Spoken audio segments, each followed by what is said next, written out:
কপালে সুখ নাই, পকেটে টাকা নাই, তোমার মনে আমি নাই, এটাই আমার কপাল ভাই। ভাই আমার এই জীবনে গার্লফ্রেন্ড নামক কোনো অস্তিত্বই নাই। আরেকজন এসে জিজ্ঞেস করবে ভাবি কেমন আছে, ভাই এটা শুনলে ভাই ডাইরেক্ট কান না সেদে ভাই, কান না সেদে ভাই ডাইরেক্ট ভাই। ভাই হাড্ডি যেমন গুস্ত হয় না, ঠিক তেমনই পড়া যতই পড়ি না কেন ভাই একটাও মুখস্থ হয় না।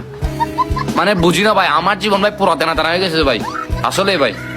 ভাবতেছি আজকে একটা ইমোশনাল ভিডিও বানাই। अच्छा অনেকদিন হয়ে গেল একটা ইমোশনাল ভিডিও বানাই না, আজকে একটা ভিডিও বানাই। ठीक है টিকটকের মায়া গুলা কি শেষ রারে, লাইক না দেওয়ার জন্য বেরিয়ে মানুষগুলো সেরা রে। ভাই আমি অনলাইন থেকে শুধু জামা কাপড় কিনতে ভয় ভাই ভাই, আর তোমরা কেমনে জানি অনলাইন থেকে প্রেম করে বিয়েও পর্যন্ত করে ফেলো ভাই। মানে বুঝি না 10 বছরের পূর্ণতা, 20 বছরের পূর্ণতা, সবকিছু অনলাইন থেকে ভাই, কিছু বুঝি না ভাই আমি। ভাই কাগজ যে আসলে বাঁশের তৈরি, এটা যখন পরীক্ষার প্রশ্ন হাতে নেই তখনই বোঝা যায় ভাই।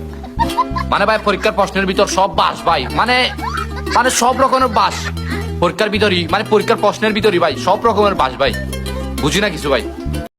পরে বাপ রে বাপ, যে পরিমাণে গরম পড়ছে আমি সবকিছু বুঝলা গেছি।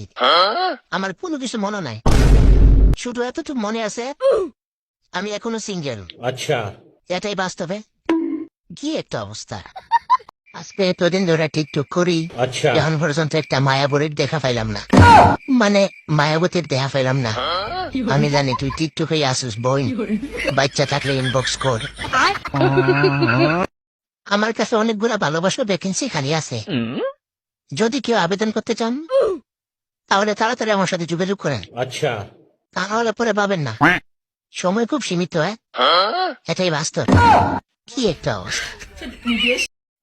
আপনার বোনকে আমার হাতে তুলে দিন, अच्छा আর পুরস্কার হিসেবে জিতে নিন আমার মতো একটা কিউট দুলাভাই। মেয়েরা কালো হইলে ব্রাউনি, চকলেটি, প্রিটি, আর আমরা ছেলেরা কালো হইলে খালাইয়া সুদানের ভুয়া।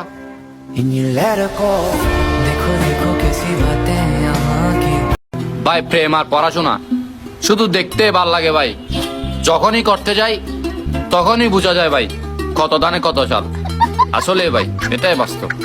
ভাই আমার রাগ উঠলে রাগ ভাঙানোর মতো মানুষ পায় না, আর যখনই একটু ঘুমাতে যাব তখনই ভাই ঘুম ভাঙানোর মতো মানুষের অভাব নাই ভাই। যেদিকে ঘুমাতে যাই এদিকে চিল্লা চিল্লি চিল্লি।